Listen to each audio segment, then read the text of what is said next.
Sian Gaza may prank ang mensahe para kay Dennis Padilla matapos magreklamo sa kasal ni Claudia. Naglabas ng isang open letter ang social media personality na si Sian Gaza na naka-address sa aktor na si Dennis Padilla.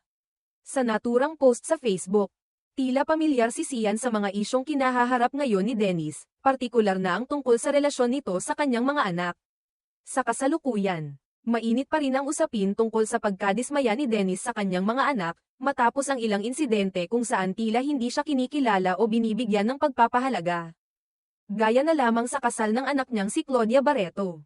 Sa gitna ng kontrobersyang ito, diretsahan at walang pasikot-sikot ang naging mensahe ni Sian kay Dennis.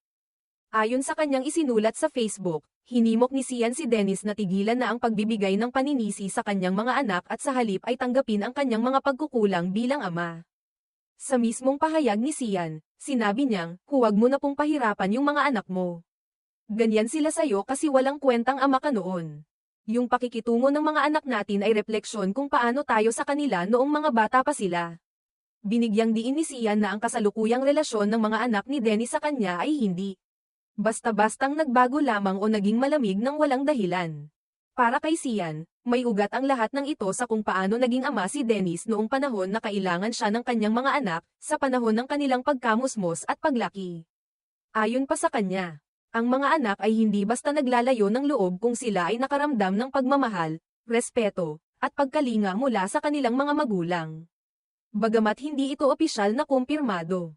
Malinaw sa post ni Sian ang kanyang matibay na paniniwala na dapat maging responsable ang isang magulang, lalo na't kapag tumatanda na at gustong manumbalik ang relasyon sa mga anak. Naniniwala siyang ang respeto at pagmamahal ng mga anak ay hindi makakamtan sa sapilitan o sa pamamagitan ng public sentiment, kundi sa mahabang panahon ng pagiging mabuting magulang.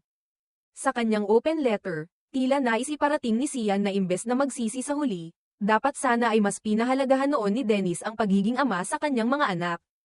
Hindi raw sapat ang pagdalo sa kasal o pagbibigay ng mensahe sa social media upang maibalik ang tiwalang nawala na. Marami sa mga netizens ang nagbahagi ng kanya-kanyang opinyon sa isyong ito. May ilan na sumang-ayon kay Sian at sinabing totoo ang kanyang mga sinabi, na dapat ding tingnan ni Dennis ang kanyang naging papel noon bilang ama. Mayroon din namang mga dumipensa kay Dennis. Sinasabing marahil ay may pagsisisi na ito at nararapat lamang bigyan ng pangalawang pagkakataon. Sa kabila ng lahat, malinaw na ang isyong ito ay hindi lamang tungkol sa isang kasal o isang viral na video. Isa itong mas malalim na usapin tungkol sa pamilya, sa mga sugat ng nakaraan, at sa kahalagahan ng pagkakaroon ng bukas na komunikasyon at tunay na presensya sa buhay ng mga mahal natin, lalo na ng mga anak. Ang open letter ni Sian Gaza ay tila naging mitya ng mas malawak na refleksyon hindi lamang para kay Dennis Padilla, kundi para sa lahat ng magulang na nais makabawi sa mga pagkukulang nila noon.